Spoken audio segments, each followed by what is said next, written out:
Halo teman-teman bola.com, balik lagi bersama saya Heri Kurniawan di Bola Break. Kali ini kita kedatangan tamu yang sangat spesial nih. Kemarin dia sempat ngikutin seleksi di timnas Indonesia U-22, tapi sayangnya masih belum berhasil lolos ya. Welcome, Luke Xavier Keet. Hello Luke. How are you? Good? Very good, very good. Even better to see you in the screen. You and myself as well. Okay, okay. Look, my first question is, of course, you make a friends in our camp under 22 last I think last week or last month, yeah. It was a couple of weeks ago. A couple of weeks ago. Okay, okay. It was the first 2 days. Yeah. Okay, okay. So my first question is, maybe some fans already know, maybe someone doesn't, but we want to really know about your family background. Please, which is your Indonesian side? My mother's side was my Indonesian side. She was born here. Same as myself. I was born in Jakarta as well. Okay.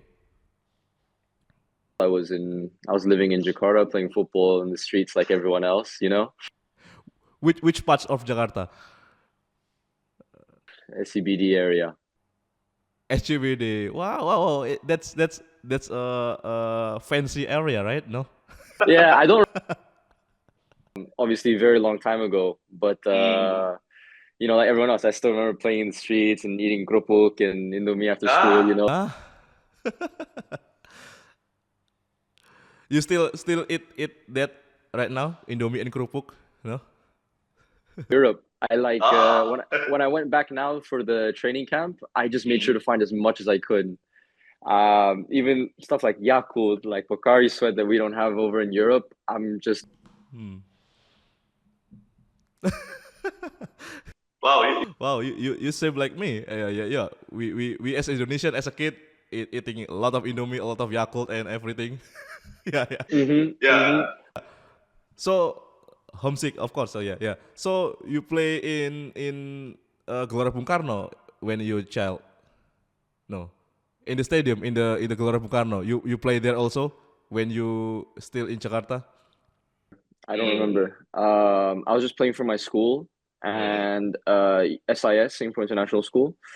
And I've always been playing football, but I never really took it seriously to play outside, if that makes sense. You know, it's always just been at least when playing school football. All right. So as we know, you're a professional footballer right now. But please, I want to do a flashback. When you first time fall in love with football? Sorry, I'm getting another call. What was the first time sorry? Yeah, falling in love with football. I had to leave Indonesia because, well, my parents got divorced and it was quite Oh. Yeah. sometimes it can be quite dangerous depending on the connections you have there. So me and my father had to leave Indonesia quite quickly for our own safety. So I left when I was about 9, and I tried going to school and everything like normal afterwards, but it was quite hard. So I did a lot of therapy, I did a lot of stuff, and I didn't really find myself being like the excited social kid that just wants to play football. I used to be that annoying kid in the classroom as well in Indonesia, but I just found myself very antisocial, very scared to do anything. But football helped me, have a social life. It made me help me get my own first few friends coming back from that whole situation. Helped me kind of get my life back and then find myself again. That's kind of I've always played football, but I think from that moment I kind of relied on it. I couldn't live without it. Mentally, physically, everything like that. It was everything that I just wanted to do from that moment. It's everything that I could do because I couldn't go to school for a whole year. I didn't want to leave my dad's side. So from that moment on, I kind of just fell in love, I guess. All right. Do you remember how old are you back then when you start falling in love with football? I probably would have been 9, 10. That's when we left Indonesia. Yeah, probably about like 9, 10 is when I really fell in love with, when I decided in my head, this is something that I really want to do.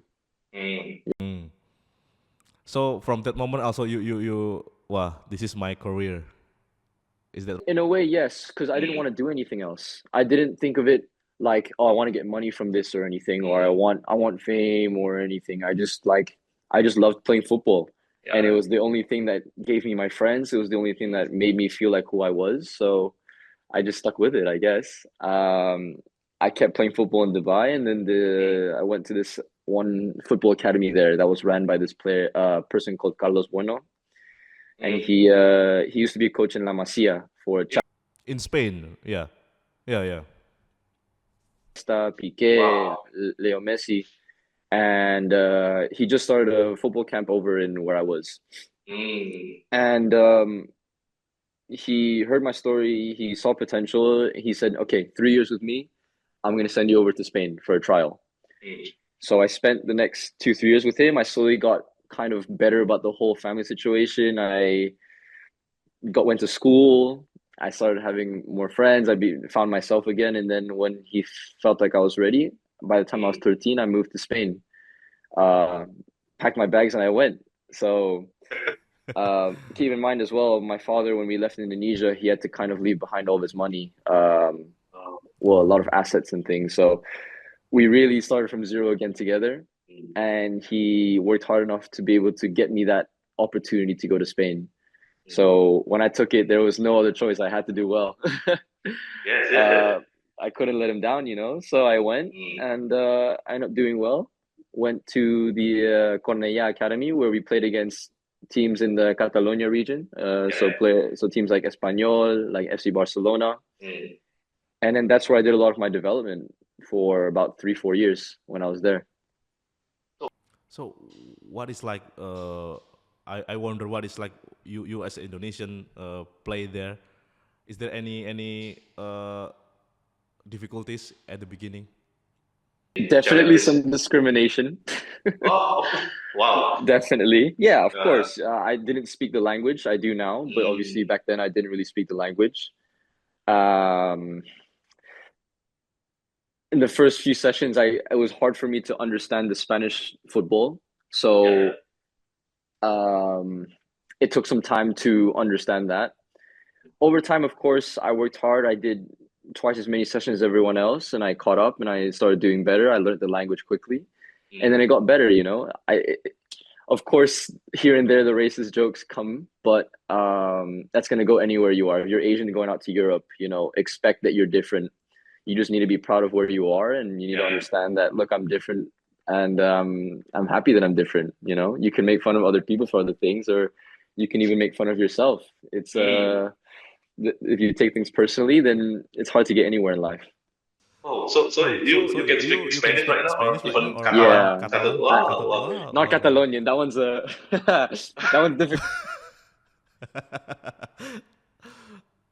Wow, wow, that's good, man.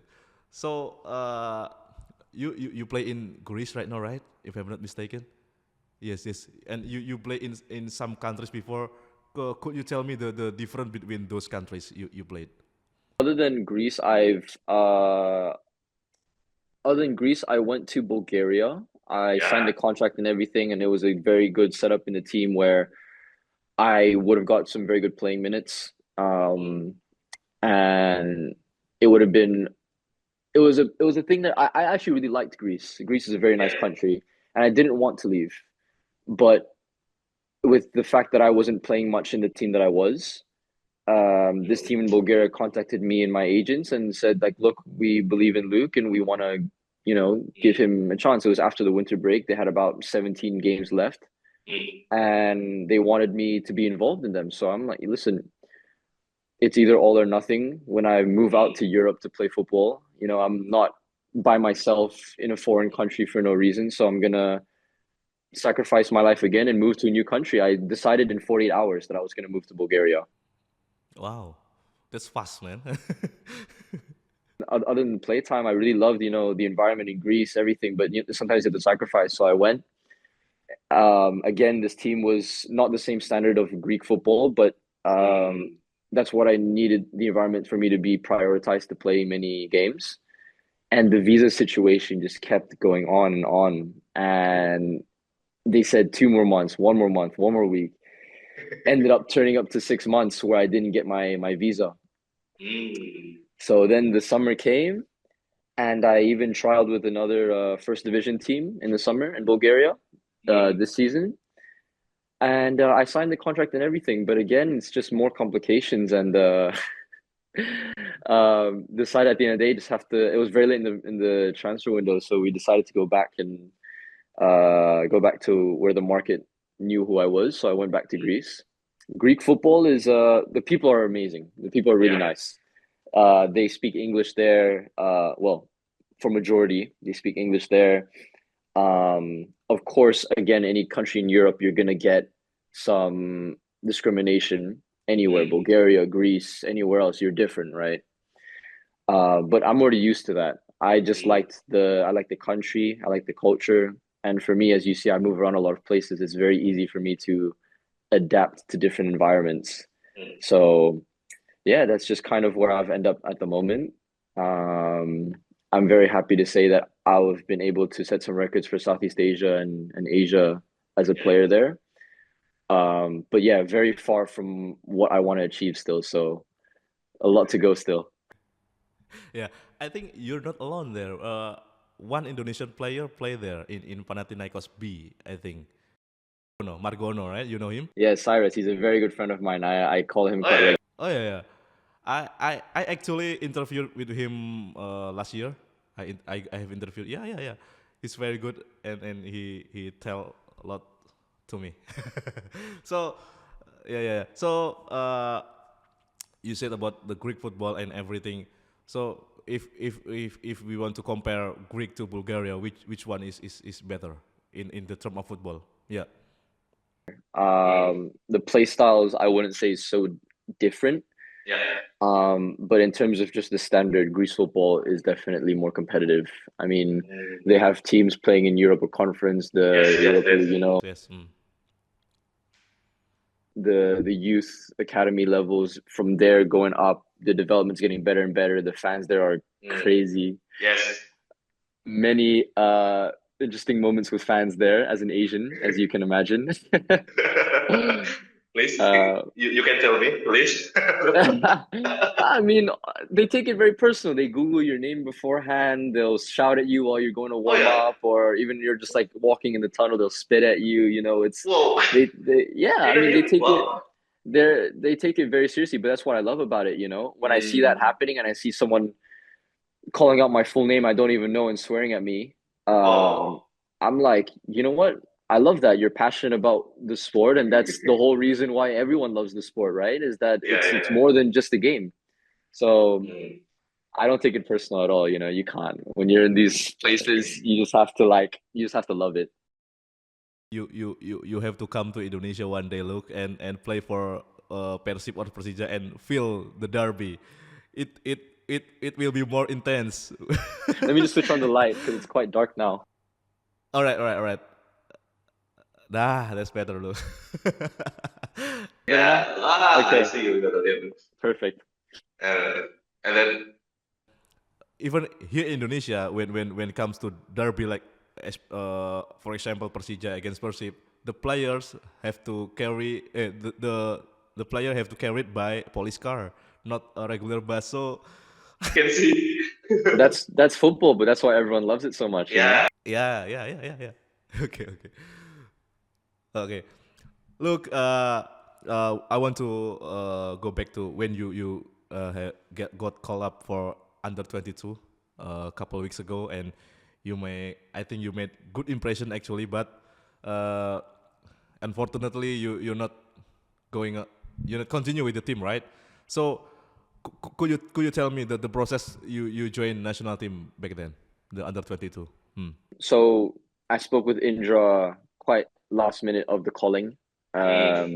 Obviously, everyone kind of knew they were going to go beforehand, but I had just played a game versus Ike in Greece, starting 11, and they're a very strong side, you know, Europa Conference and Greek Super League One. And that was something to catch the attention of the staff of Dimnas, and they gave me the green light to come. I caught the next flight next morning because listen, when Indonesia calls, you don't wait. So I went over and I came a little bit earlier, just than most of the players playing in the local leagues. They had a game in the weekend, and so we just did, just a couple of gym days. And as soon as we started actual training with everyone, we just it was a lot of fitness testing, a lot of physical stuff, a lot of running tests, a lot of all that stuff. And it's quite unfortunate that getting used to the climate in Indonesia compared to Europe takes time. And I spoke to the staff about this. I spoke to Indra about it. They all told me, step by step, take your time. And they knew that it takes a while. It's not normal. But sadly, due to how the friendly games with Mali was set up, with the little time that the coaching staff had and how close the SEA Games is, Coach Indra explained to me how he needed players ready right now, physically ready right now. So we did an internal game after 3 days of me being there. It was a good experience. It was I liked playing with the boys. I felt like I was just getting used to them, and I was getting my rhythm into the training camp. I felt good about it. But he just told me that physically we need players that are ready right now. And due to all the testing and the evaluation, they deemed that they can't wait for me to acclimatize and adapt to the weather. They need results now. So I'm still in very good relationship with Coach Indra and the coaching staff. Despite all the stuff being said online about what's going on, we are still in very good connection. And I wish nothing but the best for the guys. The time that I was there was a really good time, even though it was so short. I kind of was really sad to leave so soon. I wish I had more time to show what I can do and, be with this new family that I like to call Timnas for a longer period of time. But it's not meant to be, and I believe in God's plan. So, yeah, it's not over. Yeah, it's still over, man. You're still very young. I think you're only 22, right now? I am 22, 2003. Yeah. So, do you make any friends when you join the Timnas? New friends?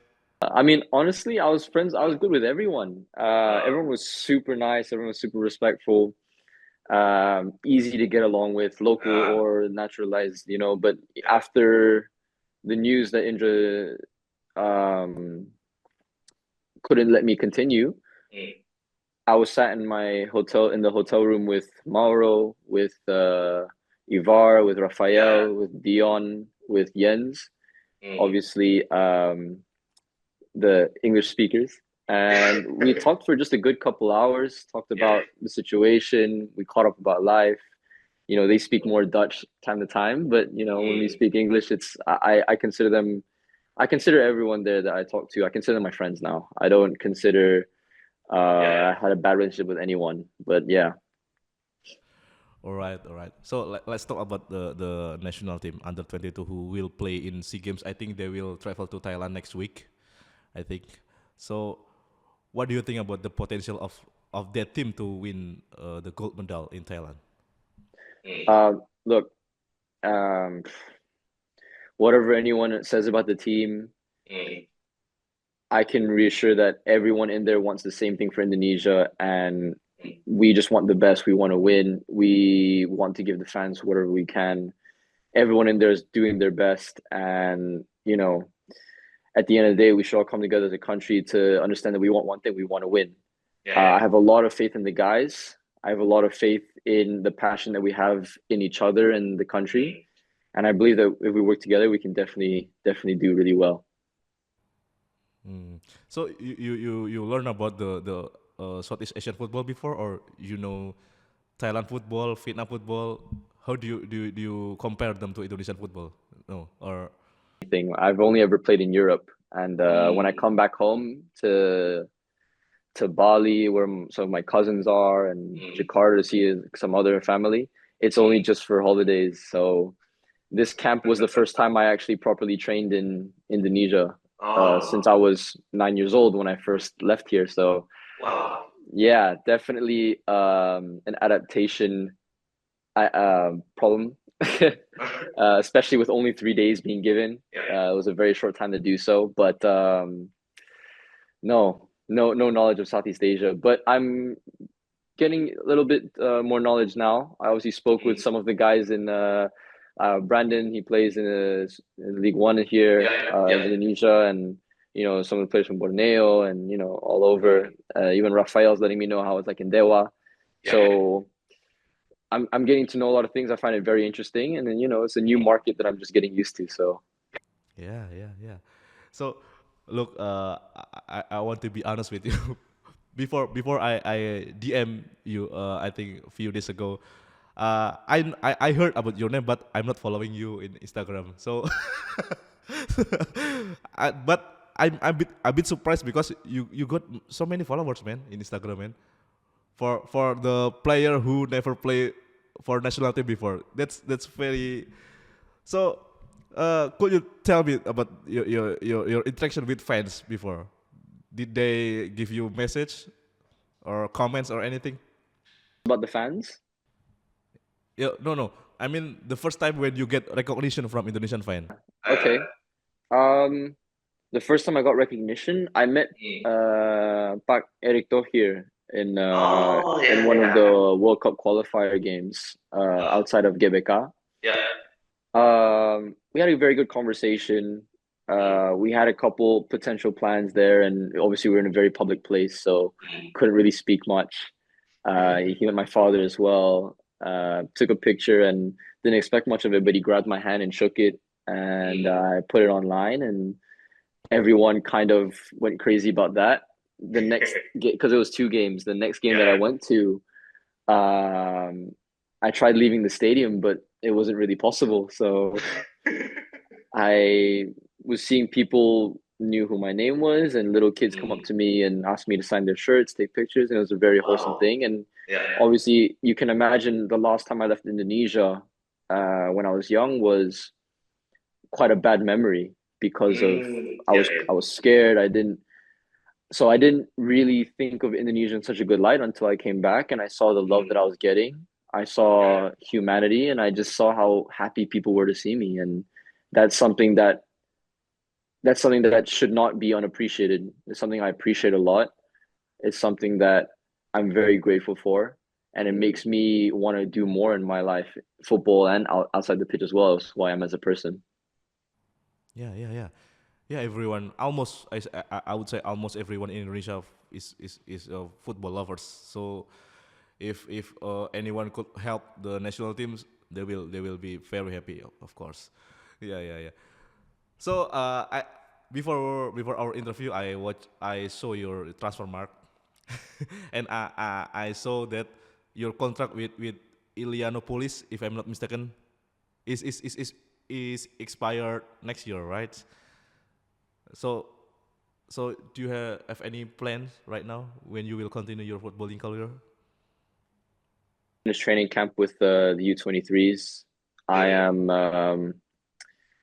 have a few options, but I'm just considering everything right now, and I'm trying to do what's best for my career. I learned a lot from the camp, and I've learned a lot from just being in the pro environment in Europe, and I'm just trying to see what's best option for me to progress forward, where I'm the happiest and where I'm going to be the best footballer. So no specific idea just yet, but I'm just looking at everything just now. Maybe your camp with national team bring something from Indonesian club to call you. No? You have any call yet? Look, it's really nice to be at home. I feel great to be. And part of me will be lying, even though I didn't have a good experience when I was younger back at home. At the end of the day, this is my home. I was born here. I'm proud to be Indonesian, so it feels amazing. Yes. I don't know where I'm gonna go afterwards. and I really can't say, but I'm just deciding. I'm really looking at all my options, and I appreciate Yes. Yes. anyone that's interested. So yeah. Yeah. Yeah. So any Super League, Indonesia Super League managers who watch this video, maybe you can start calling Luke. Yeah. Hey man, you have to call me when you come to Indonesia to play here, yeah? Yes. And I think this is my last question for you. We spoke before that the recognition from people, from fans for you is very very good. And do you have any message to them, to your fans? Mm. Mm. Critiques online, the people that speak their minds negatively, positively. To have an opinion about me shows that you care about Indonesian football and you care about the sport. Whatever opinion you have of me, I just thank you for the support either way. And there's still a lot more to go in my career, and there's still a lot more to achieve. So listen, I wish the best for the country come up in these SEA Games and whatever competition coming up. I said in another interview, with or without me, I just want the best for the country, and so I'm going to do what's best for my career, protect the people around me, and I just appreciate so much the support online, in person, everything like that, and just stay tuned because there's a lot more coming. Wow, can wait. Yeah. Oke guys, itu tadi obrolan singkat kita dengan Luke Xavier Keet. So let's hope Luke, you have very good career, football career, and stay healthy, man. And say hey to your papa, yeah. Thank you very much. It was very nice to speak to you. Yeah. Udah, Luke, I think we have to selfie ya. Okay. Gimana? Kita selfie bertiga with my crew here. Yuk. Yay. Thank you very much, Luke. My friend. Awesome. Okay, see you, Luke.